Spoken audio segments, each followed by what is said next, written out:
میں آج رہ رہے ہیں، اس میں بہت سارے لوگ خیر کی طرف آتے ہیں، بڑی تیزی سے نیکی کے ارادے کرتے ہیں، مخلص ہوتے ہیں، اخلاص بھی پورا ہوتا ہے، لیکن نیکی پر ڈٹے نہیں رہتے۔ کچھ دن تو خیر سے کام کرتے ہیں، کچھ دن تو جد و جہد کرتے ہیں، لیکن جتنی تیزی سے وہ آتے ہیں اتنی تیزی سے واپس جاتے ہوئے بھی دکھائی دیتے ہیں۔ کچھ دن تو ایسا ہوتا ہے کہ 5 نمازوں کے ساتھ تہجد بھی شروع ہو جاتی ہے، تلاوت قرآن مجید، ذکر، اذکار، درود و سلام، اور اگر طریقت سے وابستہ ہیں تو شیخ کے بتائے ہوئے اسباق، مراقبہ، ذکر، فکر، ساری چیزیں ہو رہی ہوتی ہیں، لیکن چند دنوں کے بعد محسوس ہوتا ہے کہ جیسے وہ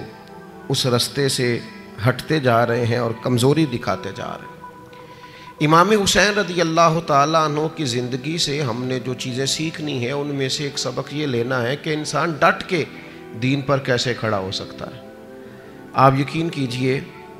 بہت سارے لوگ ایسے ہیں جو مخلص ہیں، چاہتے ہیں میں دین پر عمل کروں، لیکن صرف اپنی برادری کا مقابلہ ہی نہیں کر پاتے، اپنے دوستوں کے بیچ ہی سٹینڈ نہیں لے پاتے،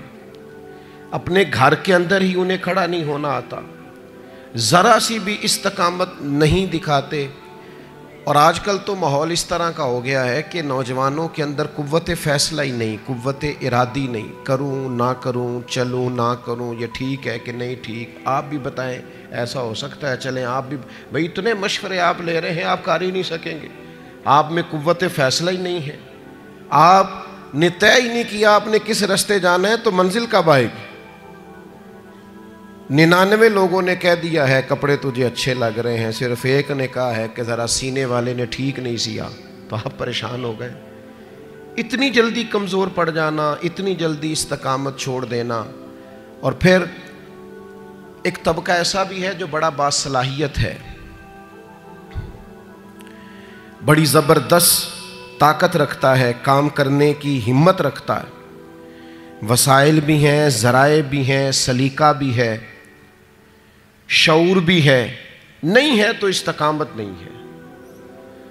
چونکہ استقامت نہیں ہے تو ساری صلاحیتیں ہونے کے باوجود وہ لوگ کبھی کامیاب نہیں ہو سکتے، کیونکہ ان کے پاس استقامت ہی نہیں ہے۔ اللہ تعالیٰ نے قرآن مجید کے اندر اس بات کو بیان فرمایا ان الذین قالوا ربنا اللہ ثم استقاموا۔ یہ قرآن مجید کا ذرا انداز کریمانہ دیکھیے، فرمایا بے شک وہ لوگ جنہوں نے کہا اللہ ہمارا رب ہے،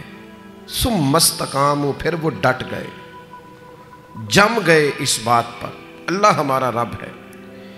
پھر اس پہلو پر پورے طور پر وہ کھڑے ہو گئے، تو یا اللہ انہیں کیا ملے گا؟ فرمایا تتنزل علیہم الملائکہ، ہم ان کی مدد کے لیے فرشتوں کا نزول فرما دیں گے، فرشتوں کا ان پر نزول ہوگا۔ اللہ تخافوا ولا تحزنوا، فرشتے ان سے کہیں گے نہ خوف کھاؤ نہ غم کرو، وابشروا بالجنۃ التی کنتم توعدون، اور اس جنت پر خوش ہو جاؤ جس کا وعدہ تم سے تمہارے رب نے فرمایا ہے۔ ان الذین قالوا ربنا اللہ ثم استقاموا، جنہوں نے یہ کہا اللہ ہمارا رب ہے اور پھر اس بات پر وہ ڈٹ گئے، جم گئے، ٹھہر گئے، استقامت دکھائی، کھڑے ہو گئے۔